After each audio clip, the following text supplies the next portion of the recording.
town you never heard of. Hey everybody, welcome to the Common Folk Podcast with Ben, Morgan, and Andy.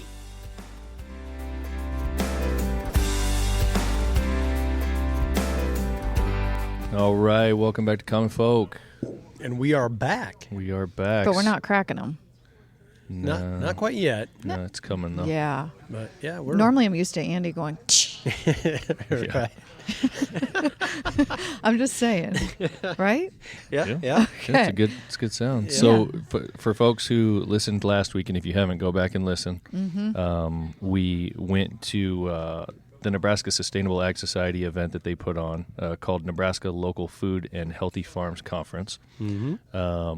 Spoke with a number of very interesting folks. Basically, we did kind of a conglomeration of a bunch of 10 to 20-minute interviews. Yeah. I feel like they gave us like this prime piece of real estate right in Yeah. the middle of the conference For sure. room where Yep. everyone was getting together. And yeah, Yep. it was really cool just having people come in and out and talking with them. Yep, absolutely. Really So, interesting. now this week, carrying on, because we did enough of those interviews, every one of them's a little bit different, and they're all super interesting. So Yep. folks got some good stuff coming, but that'll be this episode as well. So a little bit more that went on at the conference, and hopefully some of them turn into some bigger interviews for us. I think some of them will want to, because there's some really interesting stuff, but cool things going on, man. Yep. And I do feel like we always, with all the interviews, ask people for, contacts and stuff like that. But if for some reason you can't figure it out, or obviously we say it's going to be in the show notes, just email us, ben@farmfocus.com. Like we'll hook you up with the person if you need directed somewhere or information. I feel like sometimes that can just be like a mess. Oh, yeah. We're talking about all these lobbed different together. programs. Right. Yes, you there's know. just so Yeah. much out there. Yep. Yeah, and we do have some pretty good notes with each person that we Right. interviewed in terms of like where you can find out more information about them. So on whatever app you're using, go and visit the show notes. You'll see some of those links. Andy will have those keyed in there. So, There you go. Yep. All right, cool. Well, let's get into it. Our next interview. Appreciate you being here, and I guess that's it, huh? Let's get into it. All right. All right, we're here with Brad Kindler. How's it going, Brad? Everything's good today. Yeah. Good. What are you doing here at the event? Well, this is the Sustainable Ag Society, right? So I've been involved a little bit with the Sustainable Ag Society off and on for about 15 years. Okay. And I haven't been to a conference in quite a few years, so I saw a couple of the people on the readout of who's going to be presenting, and I said, hey, these are people I want to learn from again. So that's why I'm here. So this is a good year that we came. Oh, this is a great year. Yeah, there's a lot of cool good. people, a lot of good talks. And, I think it's also about supporting the community of people who are interested in sustainable agriculture in Right. Nebraska.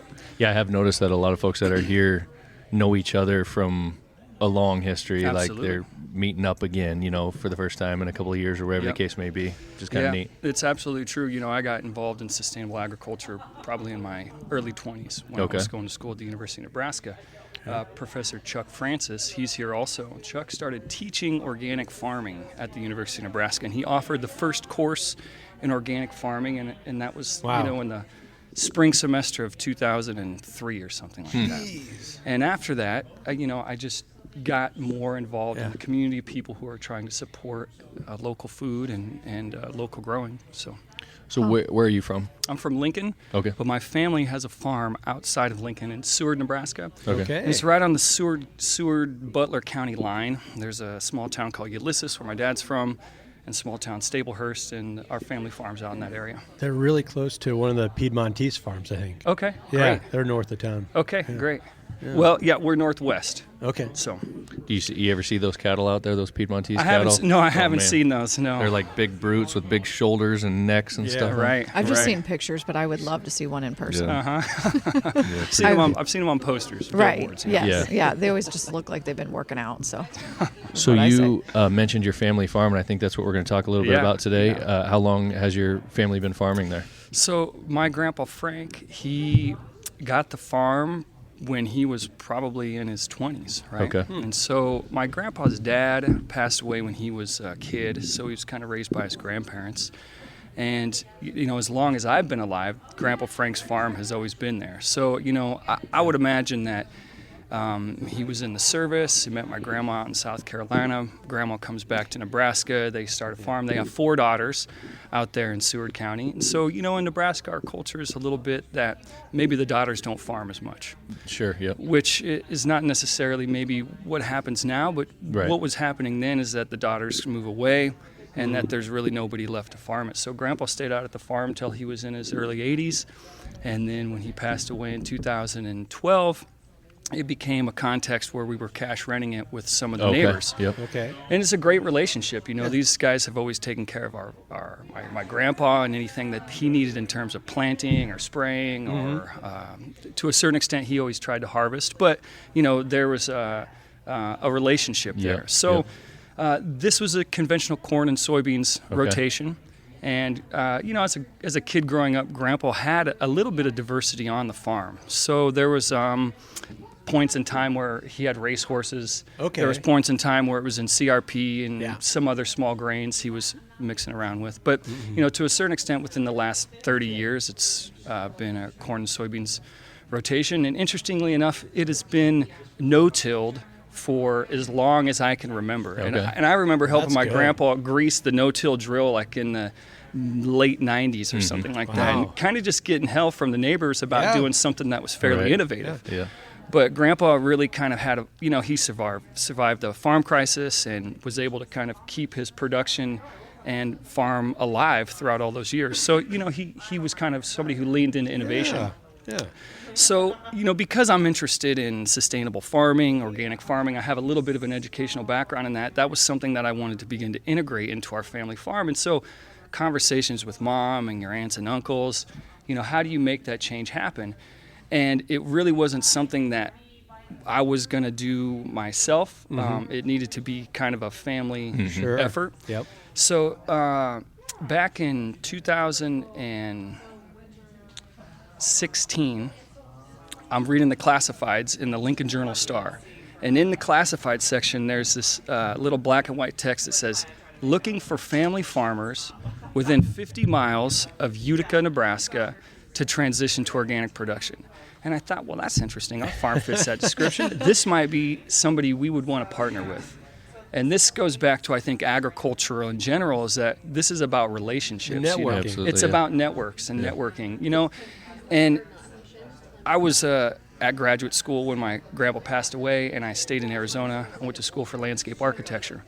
And most of his equipment was sold off, and the farm was split up between the 4 daughters, and the neighbors are cash renting. And that's kind of the scenario. Mom and Dad are operating it in that way.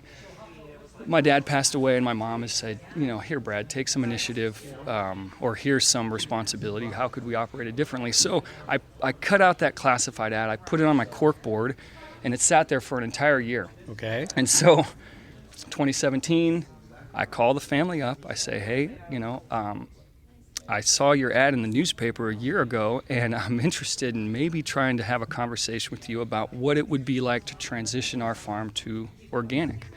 And the guy said, wow, you're the only person who's called. I thought, dang, a whole year later, I'm the only person who's called. Wow. So Cyclone Farms, Tyler and his wife, Amy, they are the farm business operators, and they're out of Utica, Nebraska. Great young family. And they're passionate about organic farming. Okay. And Tyler and my mom and Amy, we all met. We sat down. We had a conversation about what this would look like to transition to organic production on our family farm from a cash rent standpoint, or however we're going to split it up. And we just got a good feeling about these people, and decided that this is the route we want to go. So 3 years of transitioning started, I believe, in 2018 or 2019 maybe. 2019, and put it into alfalfa. So, so there's a lot that goes into transitioning organic farm, because these are conversations that you have to have with your relatives. What are you guys doing out there? Like why would you do this? You have to have conversations with the folks who are farming it beforehand. And those are relationships that it's important to maintain. But it wasn't easy, right? Those aren't easy conversations. Did you have some people bucking the new idea? Well, I think there's always questions about what is this and why would it matter? But from a financial standpoint, my mom and I felt like this is something that we could weather. But this is also a part of the conversation that I think is important to have, is that it really wasn't a financial setback for our family to transition to organic. And Really? I think Because you definitely think when you hear about organic yeah. transitions, Yeah. you definitely think that, okay, you're going to have a few years here where you're just going to get your butt kicked. Exactly. That's what Absolutely. you do here, Yeah. and it's been Yeah. it's been pretty eye-opening for us. Now, the first year when you put it into alfalfa, so we came out of soybeans and we drilled right into soybean stubble with alfalfa seed, but they also drilled rye, and the rye was like. In some ways, it was probably something to scavenge some nitrogen that had been in the ground, but it was the cover crop. Yeah. But it was also something that we baled that first season too. So we had these huge rye, bales that were out in the field, and then the alfalfa starts to emerge in the springtime. Yep. And it was a really good system. So we got a little bit more out of that the first year just Yeah. by setting your system up, your production model to have some income also. That rye helped you in a couple of ways, and it can grow where other things can't grow. Absolutely. And it can grow rapidly. That's a really good route to go. Yeah. Right. Most of this ground is it's 80 acres. This is just a small area, right, of the 400-acre section that my grandpa owned, but split up between 4 daughters. So,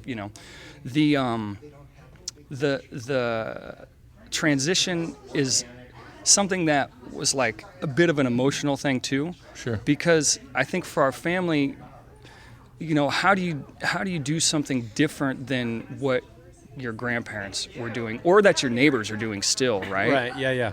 While still honoring them and everything that they've built up. I agree, and still honoring them. But I'm trying to channel that ethic that my grandpa had throughout Yeah.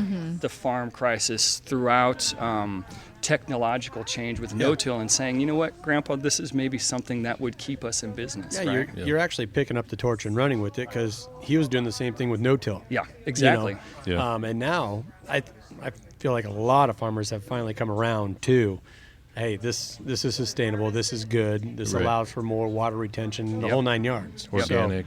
Yep. So yeah, organic might be still in the early stages, but Sure. who knows? 30, 40 years down the road, Yeah. it might. So you did this on your portion, or you said your sisters too? Like everyone has decided to do this at the So farm? everyone has not decided to Okay. do this. So this Yeah. would just be our Your- family Yeah. side, Your farm. right? Yeah. So Okay. maybe the 80 acres that we Okay. have. So you guys, you started the alfalfa, you got that alfalfa harvest in 1920-ish. Yeah. And so then what comes next as you're converting to organic, or what else do you have there? So, it became certified organic last June. And I think we're fortunate in the sense that there's a couple of people around that have cows. And so they were buying alfalfa the whole time. Yeah. Oh, yeah. good. And this is really beneficial. You have to connect with your neighbors. You have to connect with the people in your community that are also looking for this product. Now, Yeah. they're not necessarily buying it as organic, or they weren't in this transition Right, right, period. yeah. But they're saving a lot of money on hauling costs. Sure. Right? Yeah. Because Yeah. the guy's just down the road, and sometimes he's picking it up off the field Yep. or whatever, and Sure. your hauling costs are a lot lower. So I pulled up these spreadsheets that we got this past year, and I just wanted to kind of put some numbers to it because, corn and soybeans, prices are kind of up and down. They've been up Sure. for a while, at least the last couple of years. So Yeah. I was looking at my mom thinking, man, I think this was the wrong time for us to do this transition. But on the other hand, it's also been pretty dry. And so to have something just covering the soil the whole time, I think, has been Right. beneficial for the soil health of our property, Yeah. for the water quality of the area. Yep. So very first year, what am I looking at here? 2021. So the finances of it was, we netted $13,000. That's not a lot off 80 acres, right? But, if you're splitting 60-40 or 50-50 off a soybean crop, you might get 16, 17 grand. That's kind of where it was at. So we're about $5,000 off what we would have made otherwise. Yep. And that's on the first year. The second year, things were kind of gangbusters. 33,000 is what we Yeah. netted. I think we had 4 cuttings of alfalfa, and we're splitting it 50-50. So there was quite a bit of profit. Wow. And that really made up the difference, if you can, right? If you think that we're, maybe 10 grand off that first year. Yeah. And then this year, serious drought last 2 years. Yes. Yeah. Serious drought, so our tonnage isn't high. We had a couple of opportunities with some rain and some good cuttings. And this year, 28,000. So, we're talking probably 17,000 if we would have had it in corn or soybeans this year. Yeah. So we're almost 10 grand more than my aunt, on the other side of the hill. Interesting. So, yeah, it's pretty interesting. Did you lose a cutting? Did you only have 3 cuttings then? Like No, this last we year? had 4 cuttings, You but got 4? but here's what we did have a problem with. We cut in the drought, and I'll be damned if it didn't rain. Like straight up Of storm. course. Straight storm blew in and rained on the cutting, and then Oh, no. and then we had to kind of let it dry, and Yeah. then you got to turn it twice, and so rake it twice. rake it twice. So I think there was a little bit of a loss there. I think you could probably put Yeah. $7,000-$10,000 on that. That's So- why you get that hay down. Yeah, you got to let it dry, but man, get it up. Yeah. Get it up. I know it was tough. It So was you tough. guys are in your this would have been your 3rd year Yep. of harvest. So by the rules of organic, are you getting to that point where you guys are going to transition over to a different type of a row crop or a grain or something like that? It's a great question. So, in talking with Tyler and Amy about what their plan is for this, they would like to keep it in alfalfa for 5 years. Okay. Okay. So we got 2 more years of growing alfalfa, and we're going to sell it certified organic now. Because so you have to get, for the rules, for the folks that don't know, do you have to have 3 seasons Correct. of organic activity before you can actually start calling things organic? Is that what it is? It's true, but there's actually another reason why you have to wait 3 years to be certified organic, and that's really how long it takes you to grow your ponytail out. And then you start fitting the And bill. then you start hand fitting in the bill. Hey, he's got It goes it. hand in hand. No. Yes, there's that 3-year transition period, and there's also a documentation process that's associated Sure. with that. So, Yeah. you're working with an independent certifier to make sure everything's on the up So and then up. after the 3, then you got to cut it and start over. Yeah, your ponytail comes off. Okay. Well, you're coming up on this Okay. 3. I'm kidding. So the prior to, like, a lot of folks will sell whatever they're raising as, like, isn't there a special term for that? Like, it's not organic, Transition. but it's okay. Transition beans, And- transition corn. And that does bring a higher value. It can. There can be a premium associated with that depending on who you're selling it to. And Sure, also, yeah. sometimes during the transition period, you can enroll in EQIP. There's other programs out there that oftentimes offset the cost. Like, Okay. if we would have kept it in a grain, I think you could have enrolled it in an EQIP program, and there would have been an offset. For Yeah, example, yeah. if you're only making X amount of dollars per bushel, they'll kind of compensate. Nice. So organic alfalfa this next coming year. Yep. And will you be able to still work with local buyers, or do you think you're going to have to go out? It's a good question, and this is something that Tyler and I had a conversation about, because when the farm was certified organic in June, we still had another cutting, and we sold it to the guy down the road, and I agree with that. And that relationship's what's important. Sure, yeah. Yeah. You could have sold it at a premium as Right. organic Yeah. alfalfa, Yep. but this is the guy that's been working with us. He helped you through all for this, 3 yeah. years. Right. Yeah. Yeah. So let's keep this relationship going. Yeah. And what are you going to grow after it's in alfalfa? Well, I think this is a matter of markets. So Tyler and Amy and Cyclone Farms, they're always trying to work their markets. I think they grow food grade corn or organic corn for Yeah. tortilla chips or whatever, right? So white corn, Yeah. blue corn, there's options. Yeah, I was going to say, like, corn for even 1, maybe 2 years, then go right back to alfalfa. There you go, man. You're in business There pretty you go, quick. partner. I Yeah. agree. Yep. So then Tyler and Amy, have they done another newspaper advertisement and found anybody else like you, It's a or good are you question. still the only one? I don't know. Or do I'll they have- help anybody else? Do you know? I do. They do have several farms Okay. around the Seward So Butler they- County yeah. area. So It that, takes one. It sounds someone's like- got to bite. Yeah. It takes I know, one. but that's Yeah. what I'm saying. I'm wondering if you've like started it and Well- other people have followed suit. Well, that's why I'm interested in talking about this, because I do feel like there's opportunities for people out there because I'm not farming it, I have to rely on Tyler and Amy. Yeah. However, I'm out there every week. I got a couple of beehives out there. I got Okay. 30 apple trees planted. I planted Chinese chestnuts. Oh, we did wow. a small prairie restoration. So, I'm invested in it Absolutely. in other ways. Sure.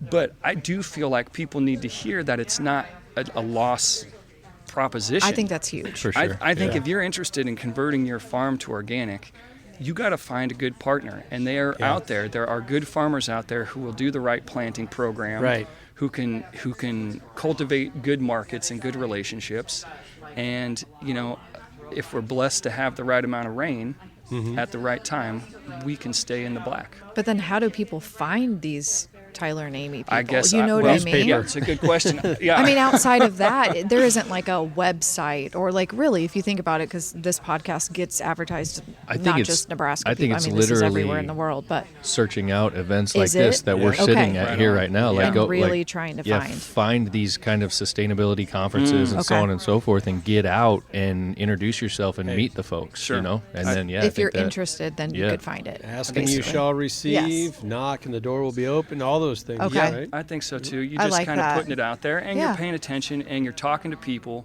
and you're maybe reading the classifieds for some reason, Okay. or Yeah. you're reading your trade journal, or you're going to a conference, or I also feel like the University of Nebraska, Chuck Francis's first organic farming class was in early 2000s, whatever that was, 2003 or 2004. The University of Nebraska now has a dedicated group of people who are researching these ideas and really trying to develop it, still as a niche, but it's a part of our agricultural landscape. It's just one more of the important jobs that farmers are doing. Right. Yeah. So 20 years later, it's grown. I think so. Yes. Absolutely. And you can find it some should. folks at the university. Yeah, Yeah. and it should. Definitely from the outside. I mean, we're not involved in it, but I absolutely have continued to hear more and more about it every year. Yeah. And more success stories like this, like yours, where folks are making more happen with less ground. Yeah. It's Yes. just a Yeah. very interesting topic. Yeah, I think so. The opportunity to expand. Hopefully, our experience, it might be inspirational. It might be the economics of it might try to bring other people in my family into it. Sure. But if not, that's okay. Yeah. But Yeah. there might be other folks around here who are interested in it too. Do you think it takes obviously it takes a different mindset to want to do organic, right? Or do you think it's hard? Was it hard? Has it been, I think you know what I mean? Like some people just Sure. don't want to do something different because it's harder Sure. to learn something new and I think that's true, and the mindset, if you think about it purely economical, or the economics of it, I'm trying to demonstrate that this has It's an viable, argument. yeah. It's yeah, viable. right. But I'm also thinking about it from an environmental standpoint. Okay. I'm genuinely interested in the water quality of Nebraska. I want to see how is it that we can try and have less nitrate pollution in the There we state. go. But I still know that we have to grow corn and soybeans. There's just other options, and this is just one of many that people are trying to do. It is a bit of a mental shift, though, because it's recognizing that there is a problem and that I can be a part of a solution. But that doesn't mean that this is the only way to address Right. it. Okay. Absolutely. Yeah, I Yeah. just was thinking it's got to be just a different kind of shift in course. your mindset Sure. of how you want to do it. And you don't want to be an outcast. Like we all want to fit Yeah. in, and Yeah. you don't want to ruffle too many feathers. Well, kind of got to a little bit. I think Yeah. it's okay though, because the relationships again are what's important, right? Like we're going to have a conversation about this, but it's not personal, and it's not my farm is better than your farm. Yeah. These guys who are growing corn in York County with the center pivot Yeah. are doing 6,000 a acres. damn good job of Yeah. growing corn, Yeah. and so I'm very appreciative of that. But this is a community of growers, and I just have a little bit different model, but we need to support each other. Absolutely. I And agree. obviously you do with what you're growing and Yeah. your neighbors buying it. Sure, I mean, absolutely. You're Yeah. right. That's it. That's awesome. We appreciate you sharing with us, Yeah. Brad. It's Yeah. super interesting. I think we could do a whole episode on this Oh, for sure. for sure. There's We a got- lot more to dig into. we need to gotta have get you them out to out. the studio. Yeah. Okay. Gotta get them out. Yeah. Yeah. It's Cool. nice to meet you all. Thanks so much for Absolutely, being man. here. We Yeah. appreciate it. Thanks Yeah, for sitting thank down. It's you. been fun. Yeah. All right. Well, we'll catch up with you later. Look forward to it. Thanks. All right. We're here with Dave Jarina. How's it going? Pretty good. How you Good. guys doing? Doing good. Doing Good. good. What's your what are you here for? What's your specialty in this? I grow gourmet and culinary and medicinal mushrooms, Okay. mostly outside on logs. Are you here as like an attendee, just learning things? Or are you doing any presentations or I presented last year. Okay.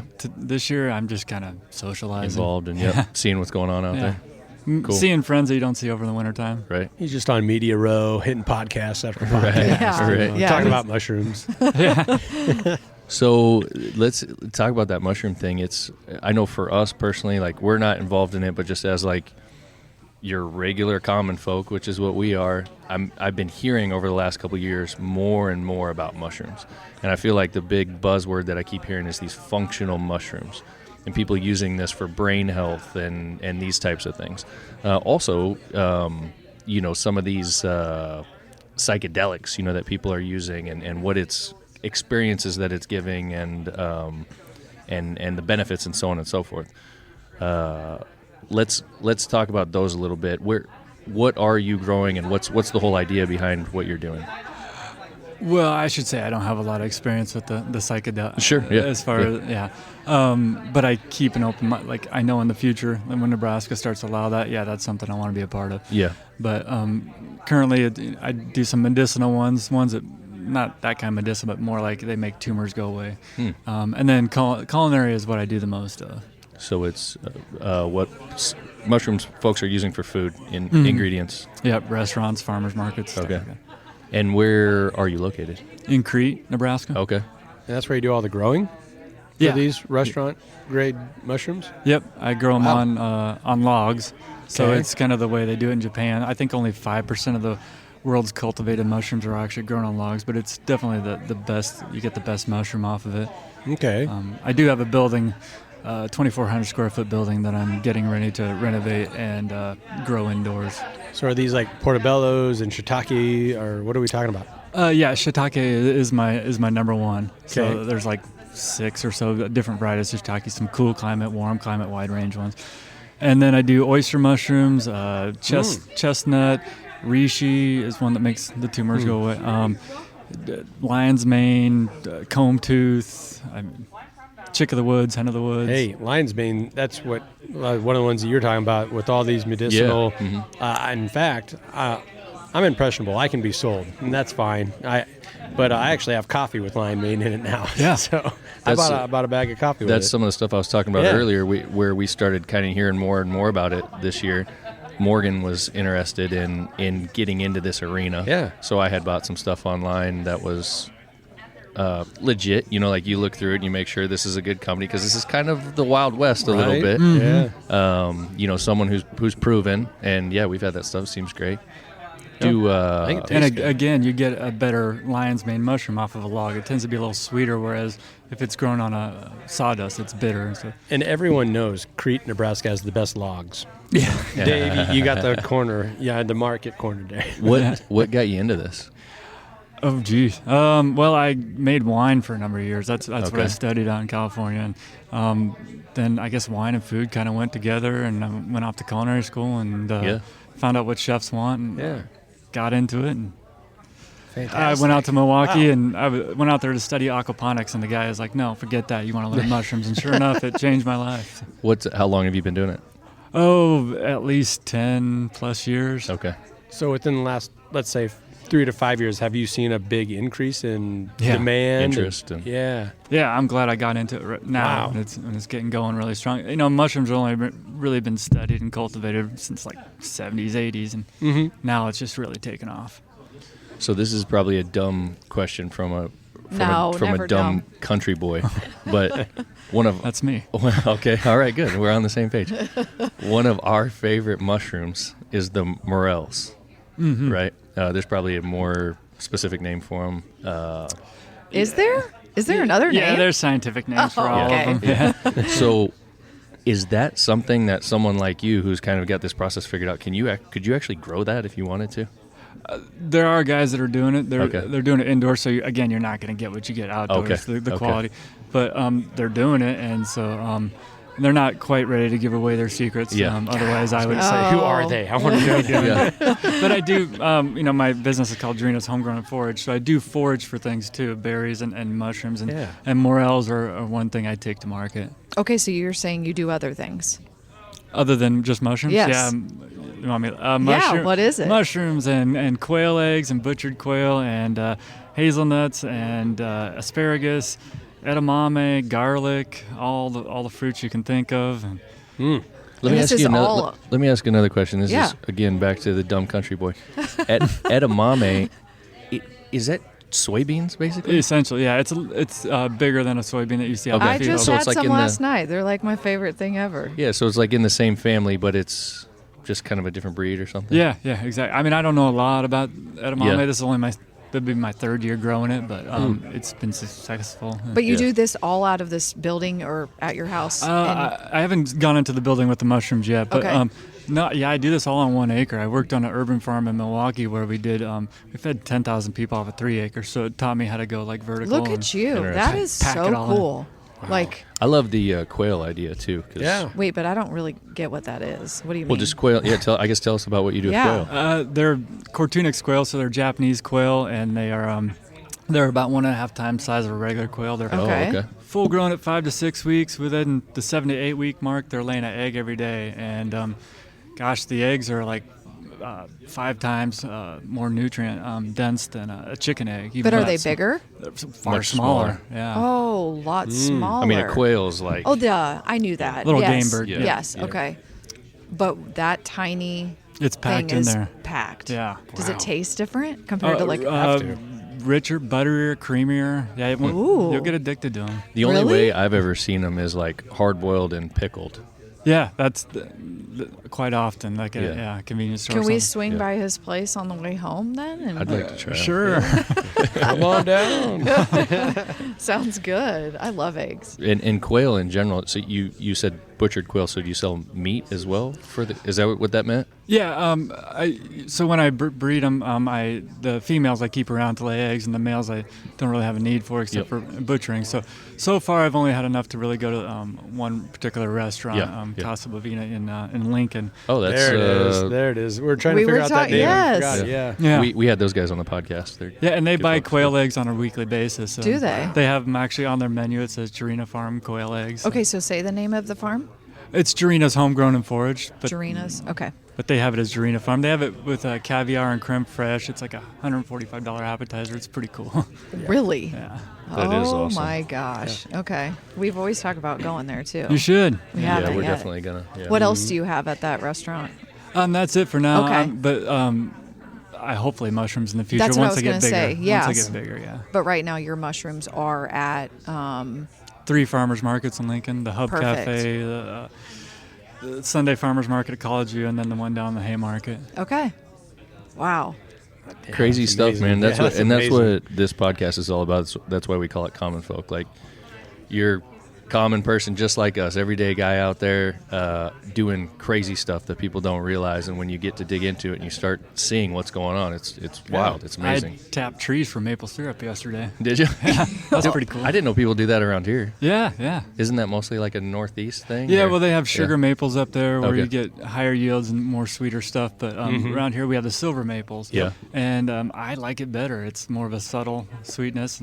But it takes like 40 gallons cooked down to make 1 gallon. So Oh, really? you don't get a whole lot. Take that, Canada. We got our silver maples and we love them. Yeah. There we go. So is that a long process to do? When you say tap it, I mean, It took me like 5 minutes to tap all these trees, yeah. but then how much do you get? It depends on the tree, size of the tree and everything, and if there's like a water source close to it or whatever, it's pulling up out of the ground. But yeah, it just depends. But how often can you? I really want to say this. How often can you milk it? But that's not. You don't milk a tree. But how often can you Kind tap of. it? I don't know. This time of the year, once you think it's starting to warm up and it's probably going to start flowing, even before you think it's going to start flowing, that's when you do it. But it's not like something you could do daily. No, it's this time of the year. Yeah, Okay. when the tree is bringing moisture up out of the ground. Okay. And taking it out to the once it starts budding out, then it Then starts it's to get a done. more bitter flavor. Yeah, you're done.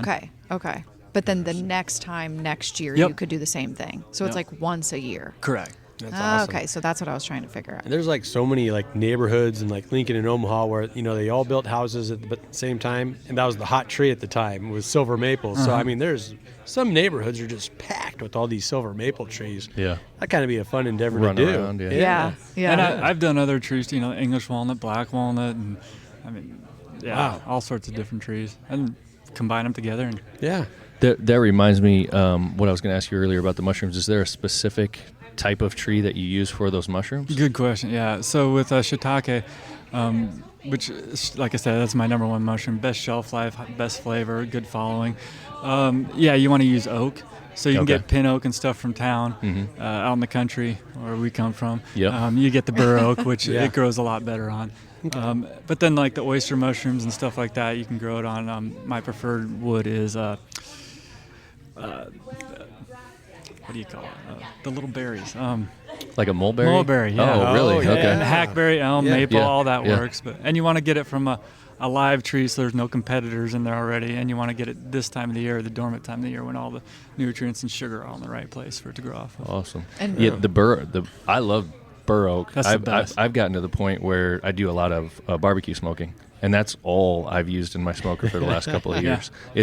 It's easy to get. We've got a lot of it around here. It's hardwood. It smells good. It burns good. It's clean. It doesn't have a super smoky flavor on the meats. Yeah. It's a great And treat. I should say I don't cut it down, even though growing food is a good reason to cut it. But they're so beautiful and they got all these rings. You don't just cut them down. Well, and we have in our I area. get them from somebody, Yeah, where we are, we're south of Plattsmouth, and there's some kind of disease moving through them. So, and apparently it's going through the ground from tree to tree. So you'll find them like every couple of years. There'll be one that it's dead. It's big tree, it's dead. Then we'll take those ones down, split them, dry them out, and smoke them. Oh, well, they're the same. Yeah. So Yeah. you do a lot of cooking then and preparing all the mushrooms and everything else then, right? Yeah. Yeah. Yeah, because I did a little culinary school, so. Yeah. So we get into it. You talked about the morels. We also do the pheasant back. I know that's not the technical term. Oh yeah. And we've messed around and did a couple different variations of cooking it. Can you tell me the best way to do it? No. Well, what's your favorite Well, way? I mean, you usually find those during morel season. Yeah. Yeah. And if you don't find them nice and tender, they're hard and Yeah, they're rubbery. and I've tried cooking it like that, and I was just like, I'm done with this. But Yeah. Very chewy. I've heard that they can be good, but Yeah. I've just never really gotten into it. What is your favorite way to cook a mushroom? Basic saute. I mean, Saute, butter. yeah. Fat is flavor. Yep. And then since I grow garlic, I'll smash a garlic clove in there because I want it to be more subtle than like a chopped up thing. And yeah, Toss it on a burger or that. something. or even Yeah. olive oil. Yeah. Nice. Any Cool. which. Do you catch yourself eating it all the time, or do you get sick of it? When my nephew leaves enough for me, he comes down and he takes he will everything. eat $1,000 like in a weekend worth of mushrooms. And I'm glad to do it because I want him to be hooked on them. But gosh, But you're like, come on, man. Like, you just breakfast, cost me lunch, money. dinner. That's funny. It's like a college buddy that moves in and takes all your goodies. You know, Yeah. your parents leave you, and then he's out. Freeloaders. Cool. We'll have to have you back on sometime, man. I think Yeah. there's a whole lot more things we could talk about. Is there places for the general public to find you? Like, are you online, social media, any of that, or is it primarily those farmers markets? How does that work for you?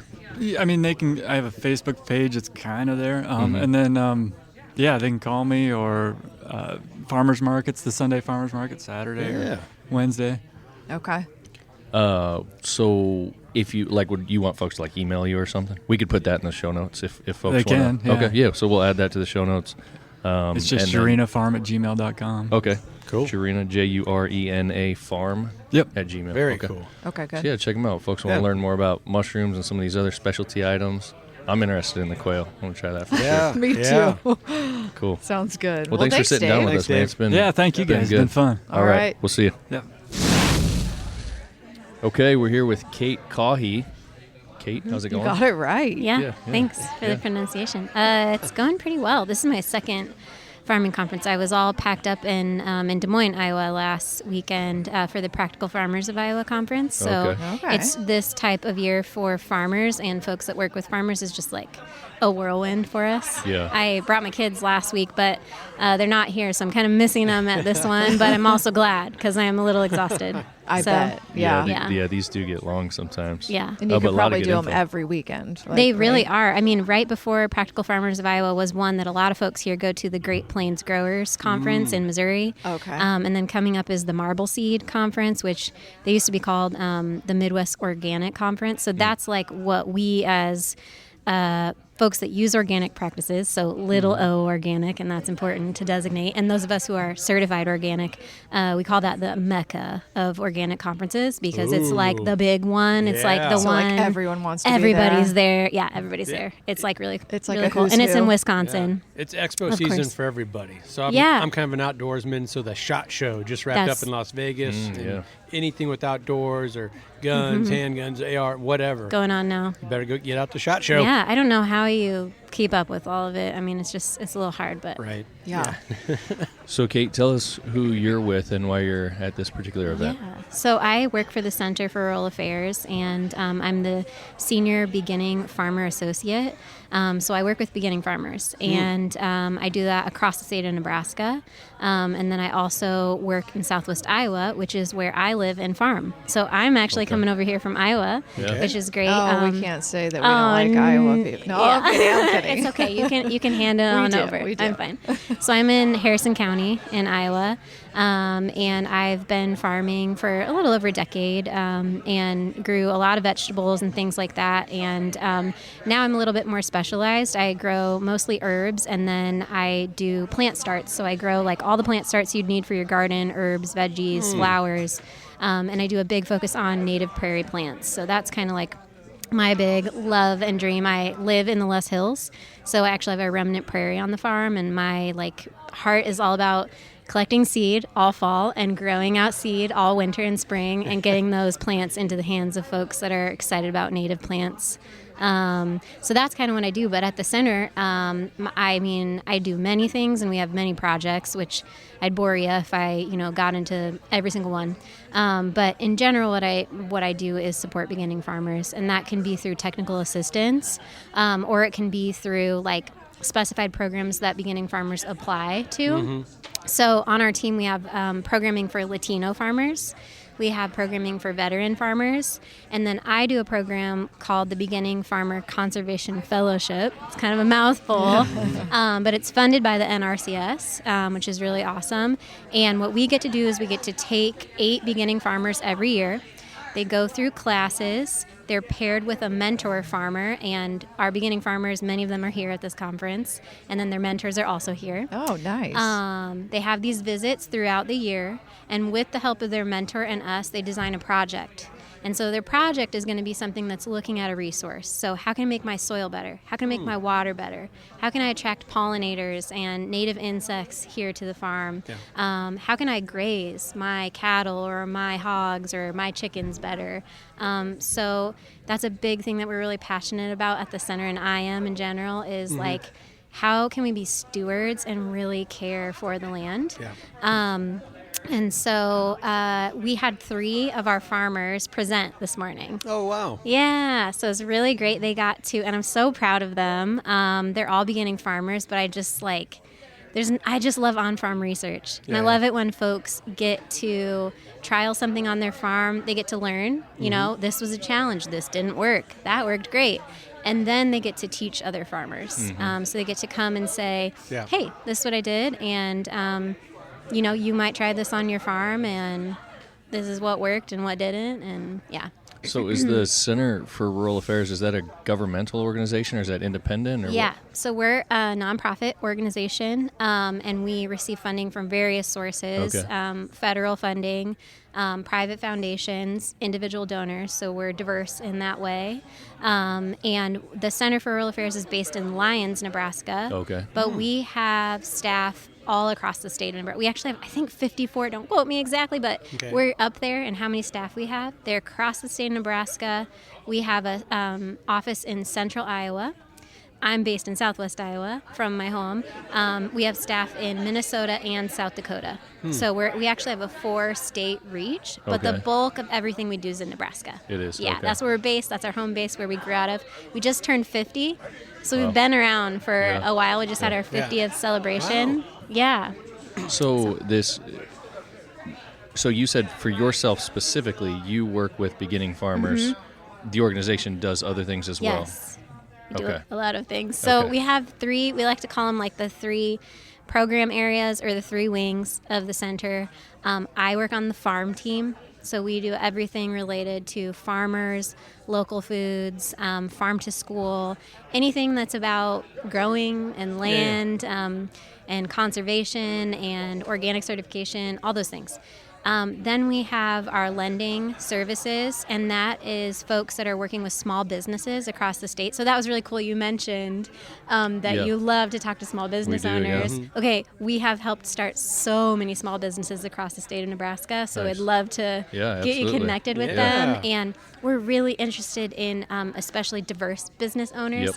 So folks that are coming from other places in the country or around the world, and they come to a rural community and they become a part of that community, and then they want to share their skills and their talents and their business. And so that is kind of, I like to call that part of the center. That's like our bread and butter. That's like what was a big, how we got started, and is a large part of what we do. And then the last one is policy work. So we do policy work in Iowa, in all 4 states, Iowa, Nebraska, Minnesota, and South Dakota. And we just want to represent rural folks. So we will work on any policy that rural folks are passionate about, that we think we can move the needle on that policy. And we're really committed to things like clean water, clean soil, good education, healthcare access, language access for folks who are coming to communities and need that. We've worked, renewable energy. We've worked on like a full gamut of things. Cool. Yeah. Very diverse. I was going to ask you, so what's a prototypical young farmer that you're looking to help? Now, obviously, you're going to change from case to case, but would you say, I don't know, a tomato farmer, 40-acre tomato farmer, like what's a mold, or is there even such a thing? Yeah, so we have programs for farmers that are at any size, really. I would say for the conservation program specifically, which a little plug, applications are open right now for our next round. So people can join the program. Get on it. And I'll tell you a little bit more about that in a second here. But most of the folks in my program are smaller scale, diversified, meaning they, a lot of the farmers, like some of the folks, the women farmers that presented today, they have bees, they have pigs, they have vegetables, so they do many different things on the farm. They have a farm store, they do ag tourism. So that's kind of more of the folks, but it doesn't mean we don't exclude anyone. Yeah. We also have another conservation mentorship program that's just starting up, and that's for more of your row crop farmers. Okay. So farmers that are using conservation practices and they're on a larger scale, and they want to mentor folks that are doing that same type of farming. And then we also do organic certification work, and that's anybody. That could be a large scale grain grower, that could be someone that has grass-fed cattle that they want to get certified organic. That could be someone growing 15 acres of vegetables, or someone growing a 1/4 acre of vegetables, because you can still produce a lot on a small space. So it's really anyone and everyone. Cool. There's a lot of things going on. I know. I just was thinking, wow, you do. We have a lot of you staff. Do. Yeah. It sounds like it, but 50 years. I mean, you've been around for a long time. And we really grew out of. And again, I've been with the center a little over 2 years, so I really can't. And I was not alive 50 years ago, so I can't tell the full story. But from what I've gleaned in my time here, it was a bunch of folks that said, we really want to make rural communities vibrant, beautiful. We want them to be welcoming to all people. We want them to have, great soil and great agriculture. And so that's what we grew out of, was like this passion for being a voice in rural communities that was maybe a little different. That was a voice that said, we care about the land and we care about the wellness of humans, and we really want to center that in what we do. So. I really like that, because you see so much focus on cities and all the problems that cities have. But the same can be said for small towns, villages. You usually see on like a quarter, 3 or 4 farms. Like, it's tough everywhere. It's not just here or there. Man, and on that small business side, I mean, we see it in these small communities that we live in. It's like constantly some business pops up and it lasts 6 months and it's gone. And they probably don't even realize things like this exist. For support to help direct them, maybe to help them find funding, maybe whatever the case may be. So I think that's huge for rural communities as well. And everything we do is free. So our workshops, our trainings, anything that we offer, we don't ever charge a fee. Like, it's not like $15 a class or $150 for the program.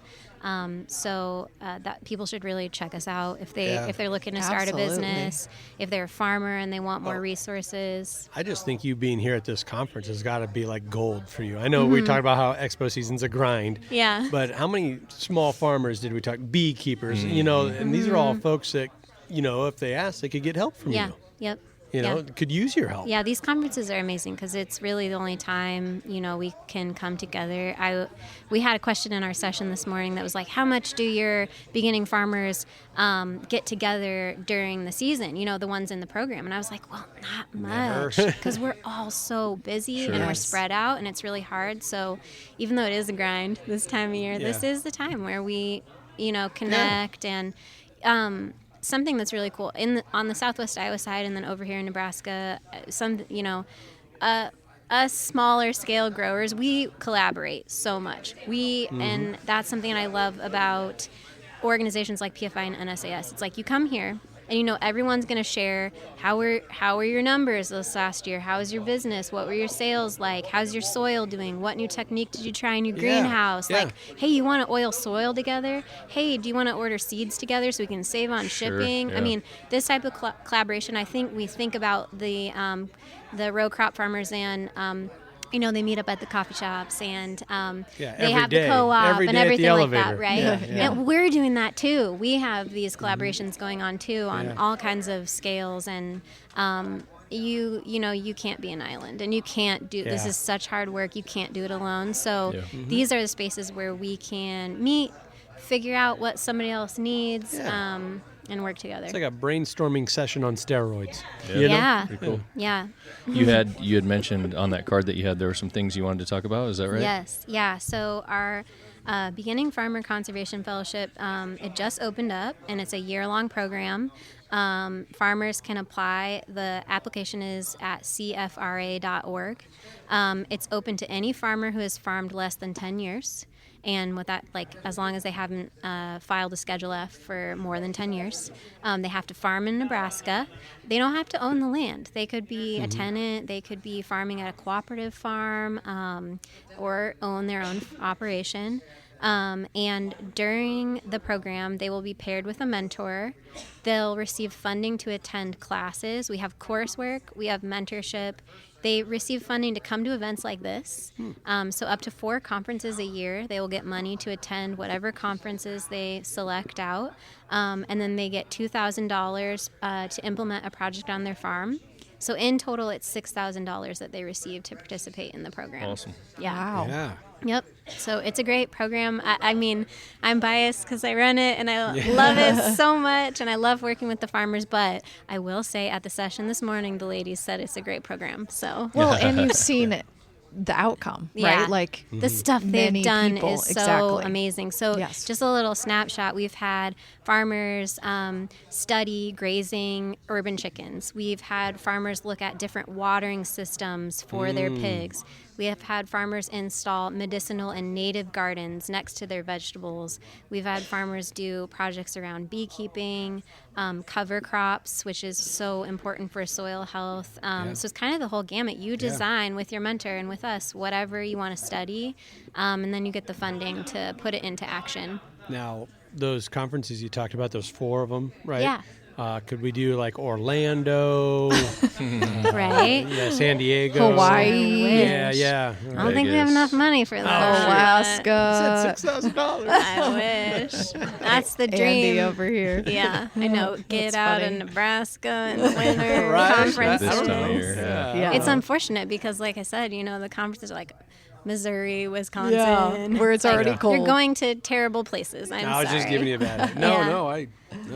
This So is great. the folks who are listening who have interest in that, again, you said cfra.org. Yes. Yep. That's And where then they're they can gonna just find that. type in Conservation Fellowship. There's right now on the main page we have a post all about it, but those change. It's kind of scrolling different articles that we do. So it's right there on the main page right now. But if they just type in Conservation Fellowship, they'll find it. They'll find the application. It's pretty simple.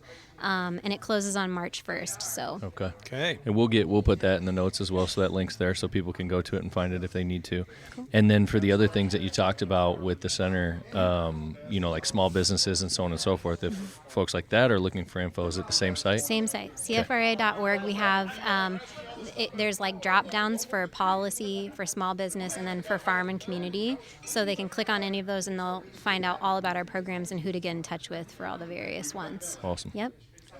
Okay, thank you so much for sitting down with us. It's thank great you. information. I think this can be very useful for a lot of folks. Absolutely. There's a lot of folks that listen to our podcast that are rural folks, and if you're thinking about starting a business, if you're thinking about getting into farming, or you know someone who is, Different type of farming. Yep. yeah, we'll point them your way. I love that you all do this. Thank you. Yeah, Absolutely. thank you. All right. Cool. Anything else? That's I it. think All so. right, we'll shut it down. All Thank right. you. Yep. All right, welcome back. We're here with Tim Rinna. Tim, how you doing? Doing great this afternoon. Yeah. Well, you come highly recommended from our buddy and Vaughn. look at how he dresses. It's Yeah, I mean, like, yeah. woo. He's got this nice suit jacket on, guys. I mean, he's We've ready been- to go. Yeah. That's how we market gardeners are. Okay, we're out in the fields. Okay, like this, and we're really great when we're wearing a wool jacket like this and sweating like pigs. Yeah, I bet. Okay. Yeah. So we've been looking forward to this one. Tell us a little bit about why you're here and what you've got going on. Well, I live in the city. I live about a mile from downtown, In 12 Lincoln. blocks in Lincoln, Yep. right? And I lived there for the first 23 years of my life in Lincoln, and loved my home. It was great. And after 23 years, I knew the names of exactly 3 of my neighbors, all right? And I had the only garden in the entire block, and it was a little tomato patch. It was about 10 by 10, and for 23 straight years, I had planted Roma tomatoes there. Okay. And in the 23rd year, my father, who was an organic gardener, looked over my picket fence and said, "Son, those are the spindliest looking tomatoes I have ever seen in my life." All right? And I said, thanks, Dad, okay, Yeah. and all this and so forth. He said, "You might try a little crop rotation." Oh, And I said, okay. "Oh, well, we're getting scientific, aren't we?" Okay, and so forth. But you know what? The next year, I moved my garden bed and finally established one, actually. And my father was still alive at that point. And he said, "Son, those are really great-looking tomatoes." Okay, and I thought, wow, there might be something to this science of agriculture. But I had no idea. That set my wife and I on a course of trying to get gardens in our block, because we're on a mission now to prove that city people can do more than just eat. City people are of the opinion nowadays that their role in the food chain is to consume. Yeah. Someone Yeah. else is supposed to grow all this food. I don't know who they Right, are. you just We've go never buy met it. them. Okay, no, Yeah. that buying food, that's so exhausting. It's better if they just deliver to your door. There you go. I didn't even think with about that. Yes, Yeah. Grubhub, okay? Hello. I mean, this and so forth, and even this whole thing, where they're going to bring you the victuals. Well, no, that means you have to cook. Okay, and so Yeah. forth. No, delivery is a lot better, all right, and so Yeah. forth. No, this is a wrong way to do business. Nebraska brags about being an agricultural powerhouse, all right, that we feed the world and so forth.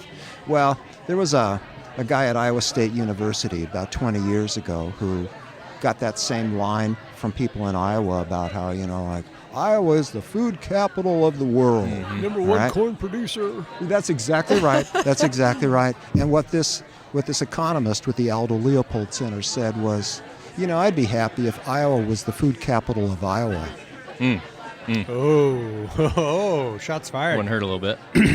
Well, see, and that's we got a similar situation in Yep. Nebraska, Yep. where 90% of the food that we eat it comes in from out of state, which means that 90% of our food dollars are leaving the state as well. That Sure. is shocking to hear. Well, Yeah, isn't it? Yeah, it is. It's a lot. It is. I mean, and nobody really thinks about it. Yeah. Nobody understands that this is ironic at best, okay, and tragic at worst. All right. And so what we saw with COVID is that if you're not producing any of your food locally, we're not going to be able to produce everything that you need. But if you're not producing any of your food locally, and you get in a situation like we were with COVID, Yeah. Yeah. okay, where the trucks can't get in, Yeah. all right, the Not food allowed network, to get in. That's right. The food network breaks down. What are we going to do? All right? And there is this expression, and nobody likes to talk about this because it sounds alarmist, but back during Hurricane Katrina, there was a member of the British House of Lords, his name was Lord Cameron of Dillington, and he was watching what was happening with Katrina as these people got marooned inside the city and couldn't get out, and they were all holed up in, the Superdome and all this and so forth, and the trucks couldn't get in. The people couldn't get out, but the food trucks couldn't get in. Yeah. And Lord Cameron said, and he was the chair of like the All-Parliament Committee on Food or whatever, like he was a gentleman farmer himself from Somerset. He said, oh my God, even in advanced industrial technological nations like the United States and Great Britain, we're just 9 meals from anarchy. Yeah. Yeah. Yeah. If people can't get food, everything falls apart. 100%. And I tell people in Lincoln all of the time that I asked them a question. He said, so when people founded the city of Lincoln, what was the first thing that they did? And I get these blank looks on the face and all this, and so I answered for them, is they made dinner. You're not going to go out and work in the fields. You're not going to go build the state capitol. You're not going to do anything unless you've eaten. Okay, and after they eat dinner, then they're going to have breakfast, and after breakfast, they're going to have lunch. Okay, food is the basis of everything we do, and yet here in Lincoln's capital city, we think our job in the food chain is just to eat. Yeah. That's flawed thinking, and we pursue this line of action or inaction at our own peril. Yeah. When you asked that question, when they started Lincoln, what was the first thing that they did? I swore you were going to say they created a football team. That was second. Okay, it was after dinner. Yeah, but so that would have been the bug eaters, right? Yeah. Yes. Okay. Right, All right. That's right. So the food was already there. It was on the grass. That's right. Now I don't think they were out foraging either. Okay. It's kind of you're bringing up like a history repeats itself, because that was a big part of why Rome fell, because so much energy and time was brought into just bringing the food into Rome. The and convenience. And how are we going to support this massive mega city when these people can't even care for themselves? Right. So like that was an issue. And what I thought of when you said it was the first thing they did, I'm from a real small town, so I kind of know our town history and how it started. Our town built a mill, so there you go. Well, that was good. Had a That was smart. yeah. So you had mentioned, so you were living in this neighborhood, and you started meeting your neighbors. Your 3 father, neighbors. Your father talked trash to you about your tomato plants. And hurt. then where did it go from there? So now we see this information for this Holly Hamlet. What is this? Well, I didn't know anything about food. Okay, my ancestors settled in Johnson County, Nebraska. Down where Tecumseh is the county seat. Sure. Yeah. Okay. They settled in Johnson County, Nebraska in 1868. So I'm a 5th-generation Nebraskan. My parents grew up on farms in Johnson County during the 1930s, during the Depression. All right, and they didn't have running water. They didn't have indoor plumbing. They didn't have electricity. They had a car, but their fathers farmed with horses. All right, they lived off the land. And at one point I can remember asking my father, I said, hey, Dad, I just read this article where it said that we should be getting like 80% of our diet from within 100 miles of where we live. Mm-hmm. And I said, is that even possible? And he said, 80%? He said, well, I'll bet when we were down on the farm, we got 95% within 5 miles of where we lived. Yeah. All right? Is they were probably getting their white sugar, okay, from somewhere else, and probably their coffee, and that was probably about it. Yeah. Otherwise, they were living off the land. Nobody is suggesting that we need to go back to that, and that's a model, okay? I'm sure that they didn't have very healthy lifestyles with their limited diet, and I'll bet none of them were going to be prospective offensive linemen for the Cornhuskers. Right. It's a lot of chicken, it's a lot of protein. No, that's right. Okay, so there is that. All right, but there's no excuse for us not having anything locally produced, and it's almost nothing. Mostly we get milk. Our milk is going to come from within a fairly close range and so forth like this. But beyond that, No, we have outsourced all of this stuff. We brag about feeding the world. We brag about being this agricultural powerhouse, but we don't produce food, we produce feed. All right? I'm not saying that it's bad to feed animals. I'm just saying it's a bad idea not to have any food growing capacity in your environment when you are clustering people into nuggets of 300,000 people. As you said, into Rome. Rome was counting on all of those colonies to keep bringing in that wheat to them and so forth. All right? Yeah. This is a bad idea. We should. Nobody's asking that we dismantle New York City, but it's crazy. Yeah. Okay? You don't bring that many eaters together when you have to rely then on food being shipped in that far. Right. For example, every single day, the city of Lincoln has to have 1.5 million pounds of food shipped in to feed the 300,000 people Every that we day. have. Every single day. Wow. And what's the math on this? The USDA says that the average American, and we're talking about an adult here, but that the average American eats over 5.5 pounds of food a day.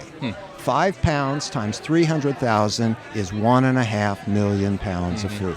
All right? Where's this all going to come from?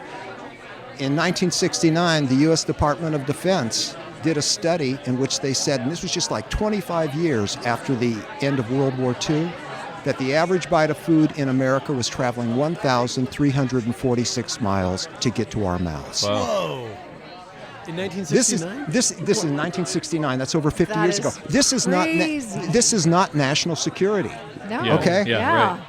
The whole time you're talking, that's the word that's going through my mind is, if for nothing else, because people get kind of defensive about these things and get weird, if nothing else, your own security.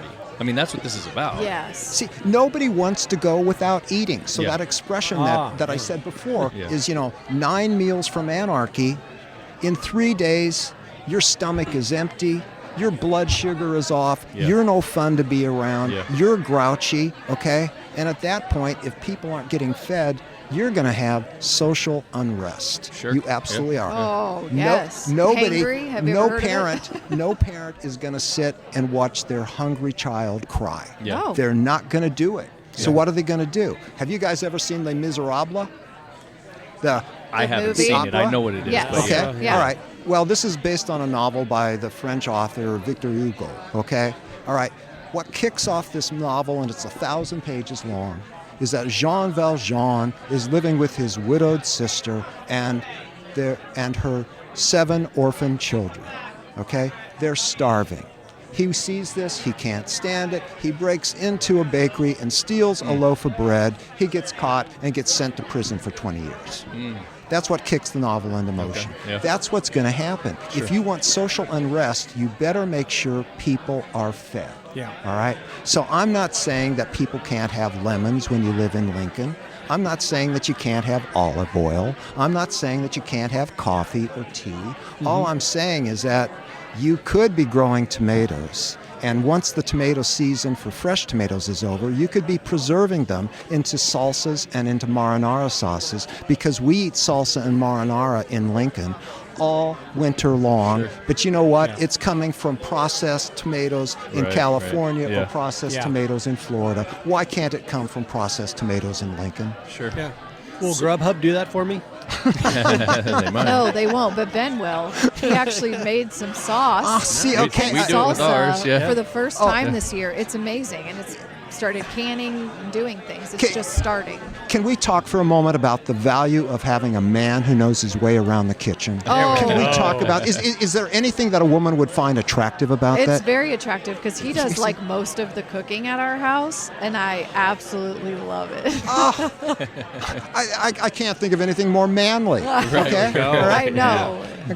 but I mean, I do. I always say I can follow a recipe, but he can just like do it and throw things together, and it's amazing. I can't. Like, it's just, who can't follow instructions? I can cook, but it's great. It's very attractive. Now, Andy, his wife, does a lot of cooking, but Andy does. does cook too. I'll So- usually kill the animal or catch the fish. Okay. Then she cooks And then she it does and it. prepares Yeah. it. Yeah. All right. Yeah. You see, but you participate in, Yeah. in the food It's chain. a give and I do. take. Yeah. You're a producer. Yeah. Okay? I'm All not right? just a consumer. I say I'm a good like sous chef, like a helper.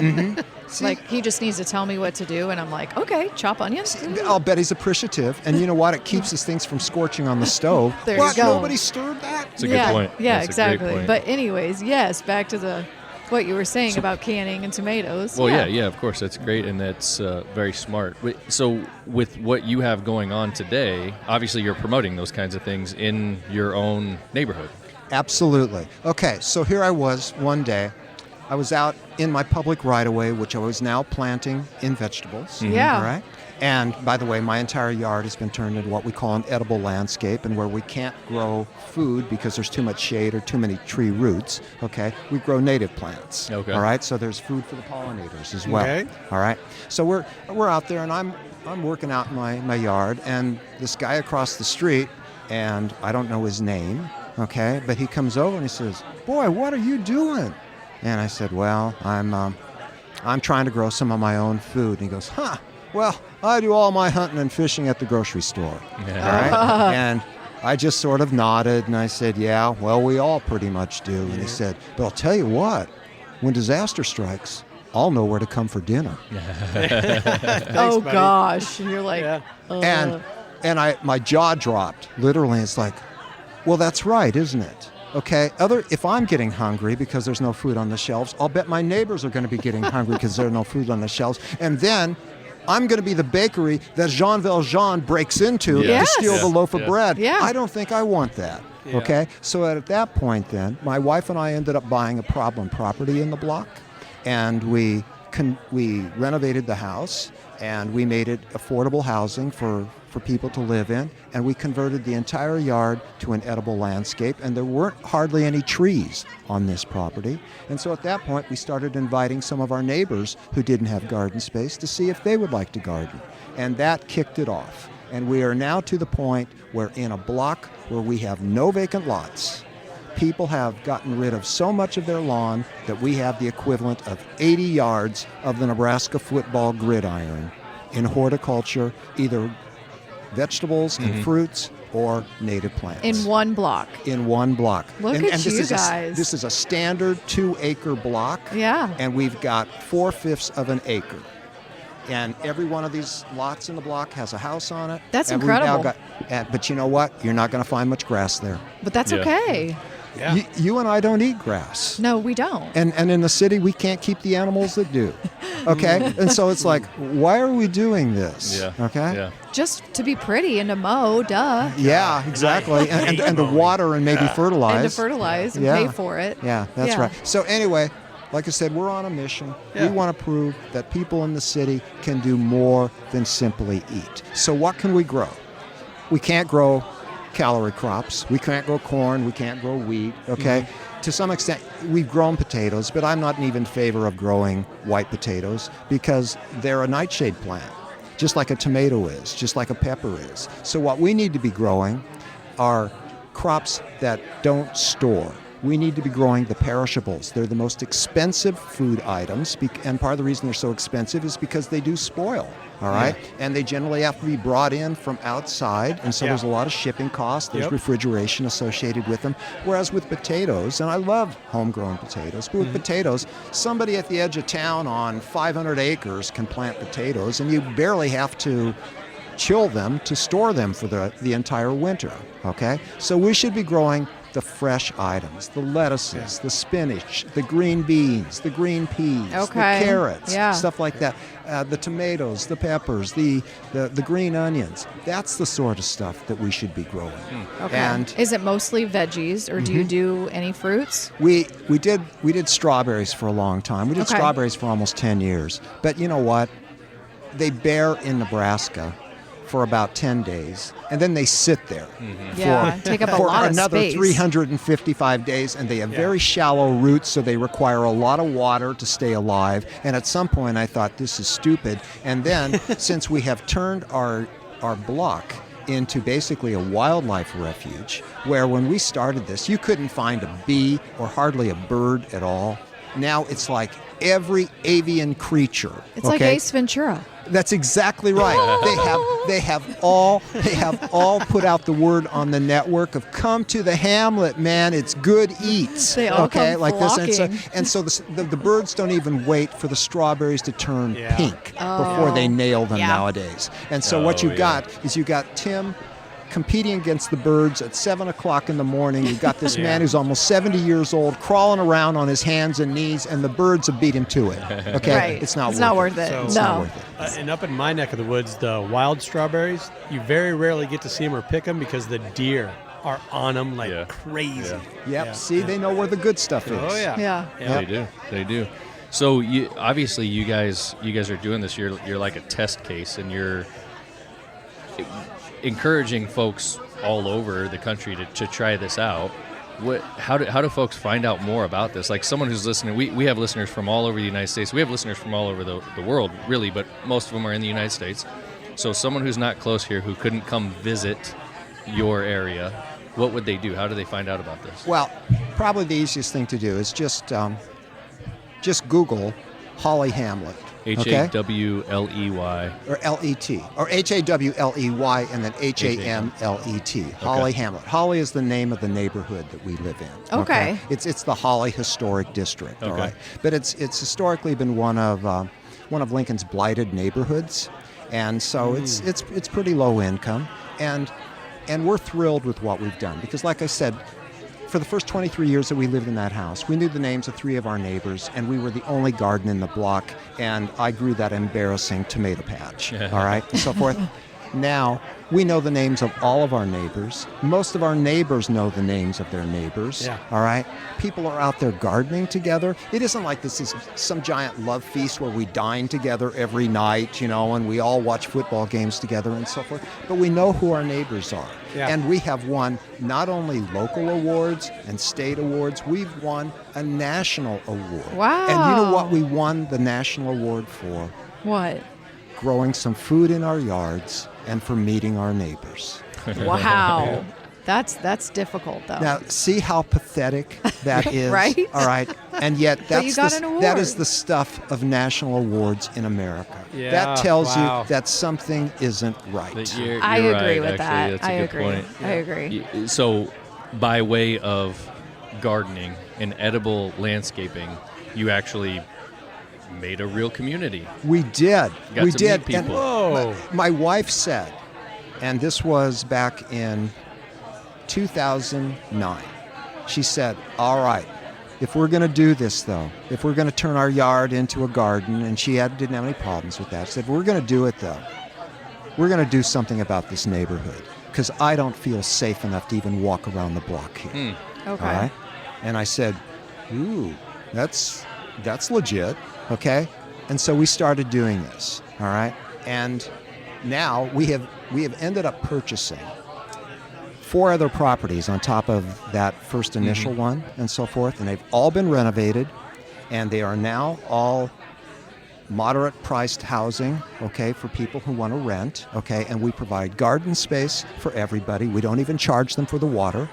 Okay, if you want to come out and garden, we want you to come out and garden, and we also want you to meet your neighbors. Yeah. Okay, and so now my wife, who's 70 years old and walks with a cane, walks around the block multiple times every day to get some exercise. All right, Feels and safe. she enjoys doing it because she feels safe. All right. Wow. That is worth everything in the world to me, and it's just great. I mean, we have neighbors saying that, now when we let our kids go run around in the block, we know that the neighbors are going to be looking out for them. Yeah. Right? Are people lining up to join in on the neighborhood or be? We don't have any vacancies. Okay, And here's the thing. So my wife's name is Kay Walter. All right. We decided early on that we had no goal of being a real estate mogul. We were not a miniature version of Donald Trump where we owned all of this property all around the world and so forth. But we ended up acquiring this property. And every time we bought a property, it was from an investor absentee owner who wanted to sell. And every time they wanted to sell, they would sell to whoever they could get the highest, price from, Sure. and so forth. And these people were not interested in having long-term neighbors living there that were going to care about the neighborhood, that were going to be engaged, and so forth. So we have purchased these properties. We have just this past, actually it was early January, we're still in January. In January of this year, we turned all of the yards of the properties that we owned into a conservation easement. And so all of that space, all that garden space that is currently available right now will be available to the neighborhood going forward after we're dead. Nice. All right? So that's what we're doing there. Then for the houses, when we sell them, we will sell them into a community land trust so that people will be able to own their own homes. They won't be able to change the yard, okay, but they'll be able to own their own homes, and they'll be able to live in those homes until they decide to sell them. And when they sell them, they will get market rate, but they will sell them back to the land trust. Sure. So we're pushing affordable housing at the same time that we are pushing food growing and neighborhood building. Oh my God! Look at your vision. Oh and my, food like, security in the city. I know. Okay, all right. Do you know anybody else that is doing this elsewhere? I mean, There's versions of it, like There's Omaha gotta has be, a community but- neighborhood garden in North Omaha. but not to your level. I'm sure it's happening somewhere, but the pathetic thing is that this is really, if you go back 2,000 years, this is the way our ancestors lived. Right, yeah. Okay? We lived together in bands. Yeah. Okay? I don't care if you were a barbarian German or if you were a Lakota Indian. Okay? We were living in bands. Okay? Tribes. We were growing food. We were taking care of each other. It's how you survived. It's how you got by. And it's only been in the last 250 years in America, because this isn't true all around the world. Yeah. It's only been in the last 250 years in America that people have decided that, oh no, I can go live off by myself and I can have a nuclear family and I don't have to worry about participating in a community. Now, Do my hunting at the grocery store. there you go.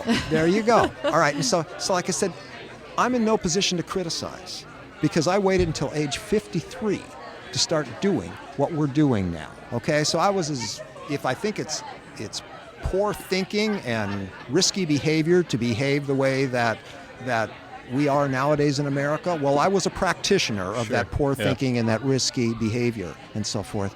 That we got to start doing better. Things are not looking well.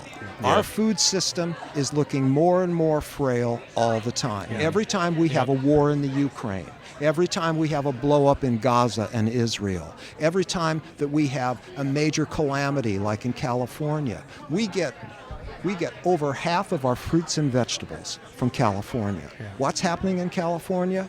Record heat, record drought, record flooding, record wildfires. And that's not going to get better. This is not a safe, secure, wise way to behave. And so Nebraskans need to go back and start doing what Nebraskans have always done, whether they've been native indigenous people or immigrants from Europe. We need to come back here and we need to start doing what our ancestors did and growing some of our own food. And besides, you'll meet your neighbors. Yes. You'll build a community. Look what you've grown out of this. And I didn't mean to use that pun, but yeah, you built a community, right? You did. Well, this is remarkable. I mean, It's kind of interesting it's too great. when you talk about so you're just going back to doing what was always done, and I feel like I see that theme all across agriculture. It doesn't matter if it's someone doing this in their front yard or if it's someone growing corn on 10,000 acres. Everybody right now, or if they're not thinking about it, or if they're not doing it, they're thinking about it, going back to the old ways that we did things, such as, we got someone over here talking about cover crops and no-till and all these kinds of, that was going on hundreds of years ago. Crop rotation. Yeah, and we've moved away from that stuff, and that stuff's coming back because we're realizing, what were we doing? We need to do better, and we used to do good, and it's the same kind of thing you're talking about. I just don't see any downside to knowing your community. It doesn't mean that you love everybody. Okay, you can, oh God, they're the craziest person I ever met and so forth. All right, but you know who they are. Okay, and maybe you know that you treat that person with kid gloves. Okay, and so forth. But on the other hand, you meet what a wonderful human being that person is, and I would have never met them if I didn't, bother to reach out. And you need that crazy guy every once in a while in the community. He serves a role. That's what my neighbors say about me. I'm that crazy guy in the community. I doubt it. I bet you were at first. My neighbors were really good to me, but here's the thing is, Kay and I are of the opinion that there should be hamlets in every urban block in America. Yeah. Okay? There's no downside to it. Grow a little of your own food, even if it's in a container on a balcony. Grow a little of your own food. You get an appreciation for what's involved in this. You then have a sense that there might be a face behind the people that grow all of this stuff that we're cramming down Very our throat true. all the time. So true. All right? Yeah. And so it's a rich experience for everybody. It can be replicated everywhere. If you are in one of the wealthiest neighborhoods in Lincoln, for example, there's still no reason that you can't be putting in a garden. I don't care how rich you are. I don't care how many servants you have. All right? There's no reason you can't be putting in a garden. There's no reason you can't be sharing some of your best fruit with your neighbors, okay? And all this, and encouraging them to do the same thing. We need to know who we live among. Yeah. And we need to know how to grow food, even if we're not growing everything that we need. And he mentioned something there, and we talk about it a lot with our beef production and hunting deer. Yeah. You have an appreciation for Absolutely. that meat. It came from somewhere. Same can be said, and it's the first time I really heard it with your vegetables. You're putting a person behind that. You have a greater appreciation. That tomato, I grow cherry tomatoes. I'm terrible at it. But they taste a little bit better, and I went and picked them out earlier that day. True. And it's so satisfying sharing it. Yeah. There's it is, something yeah. about it. Yep. You put some time and energy into this, and you want to give it to somebody else. I don't know. Yeah. It's Yeah. just with our little garden or whatever, So. You are so right, because what I haven't said yet is that what broke the ice for us meeting our neighbors is one of the first crops that I planted in our yard where we were creating the edible landscape was strawberries. I put in lots of strawberries. The first year, of course, they don't bear at all right, and so forth. But the second year, we had a bumper crop, all right? People didn't even walk by and steal them because they didn't really know what a strawberry on the vine looked like, okay? So what I did then is I harvested them. I had more than I needed, and I thought, I think I'm going to share these with my neighbors. So fresh picked strawberries, put in a quart, knock on the door of somebody I don't even know in the block and say, "Hi, I'm Tim. I live on the corner. These are some fresh picked strawberries that we just picked and they're homegrown and we thought maybe you might like some." Okay, people would snatch them out of our hands. Okay, and we were friends for life. And then we followed up and said, "Oh, and by the way, we've got some garden space. Would you like to try your hand at growing tomatoes? All right, we could help you. We'll pay for the water. We won't charge you for the land." And how can you say no to that? That's crazy. And most people didn't. Okay. And that's how we got started, is by sharing food. And then you think, oh, wait, I've heard about that. Okay, it was Jesus feeding the 5,000. That was sharing food. Oh, it was Jesus at the Lord's Supper. Okay? Where you broke bread and you shared it with people and so forth. Yeah. Oh, you know what? There are precedents for all of this. Okay? Right. Yeah. It's a great story. I noticed on this flyer here that folks can also find you on Facebook. Yes, they can. Post now, we're not very religious about updating it, all right. Okay? But, yes, you can find all the information you need about us there. It's awesome. Fantastic. Good story, man. Yeah, love it. Thanks for coming over and giving us your spiel and story. I can't believe how generous you people are. Are you next going to give me like some fresh strawberries? Well, how about a T-shirt? We'll start with let's ease into this. Well, Tim, thank you very much. Folks, check it out. Holly Hamlet. What a great story, and definitely, I'm down with it. I think you should do it all over. Yep. It is an honor to know you people. Thank you for inviting me to your table. Yes, sir. Thank you. All right, thanks. We'll talk to you All later. All right, man. Well, that was fun, right? It was a lot of fun. Yeah. I didn't know what to expect. Driving out here today. I knew the Vaughn father wasn't going to leave us high and dry, but That's true. I just didn't know what was going to happen. Do you guys feel tired from talking so much? I'm a little bit spent, I think. Well, we skipped lunch. We did, yeah. We just kept going. We had popcorn and candy. I mean, we talked about food the whole time. I know. And we didn't have any food. Yeah. We talked about vegetables, fruit, beef, milk. I see this mushrooms, sign over here that has veggies. like Yeah. a milkshake on it, and Yeah, we talked about like really good food too. yeah, but we did have popcorn, guys. Come on. Okay. Yeah. And lots of coffee. It was good. A lot of coffee. for Yeah. sure. No, Yep. this was a great conference. Really appreciative. Yeah. And I think we're going to have some follow-ups, Oh, you know, for sure. because some of those deserve more than 10, 15 minutes Yeah. for sure. Yeah. Like, I'm curious. I want to know more. So. Yeah, let us know. I mean, if you've listened to both these episodes, send some comments right on the app, on the iTunes app, Yeah. or email us. Let us know if there's any of these that you heard that you'd love to hear more about. Like you want to hear the rest of the story, whatever it is. The Paul like Harvey, like the they're rest of the missing, like story. they just kept some stuff out on Well, purpose. well, basically, or what? we scratched the surface with a lot of True, these we folks did. because we wanted to piece all of it together, and just kind of tease you a little bit, I guess, on what these folks are doing. We'll But get an idea what this conference is all about. exactly, yeah. Yeah. And it was super cool stuff. A lot of things I did not expect. So Me too. Yeah, very interesting. I felt very educated Good. today. Thanks, Yeah. guys. Yeah. That's great. That is great. Yeah. All right. Never Well, stop learning. we definitely appreciate the Nebraska Sustainable Ag Society for having us out. Yeah. Fun day. Now, Andy, the hard work begins. You got some editing. Yeah, let's start cutting it up. Yep, let's get it out there. All right. Well, I guess that's all we got. That's Anything it. else? Nope. No. Peace. All right. Later. We'll check you later.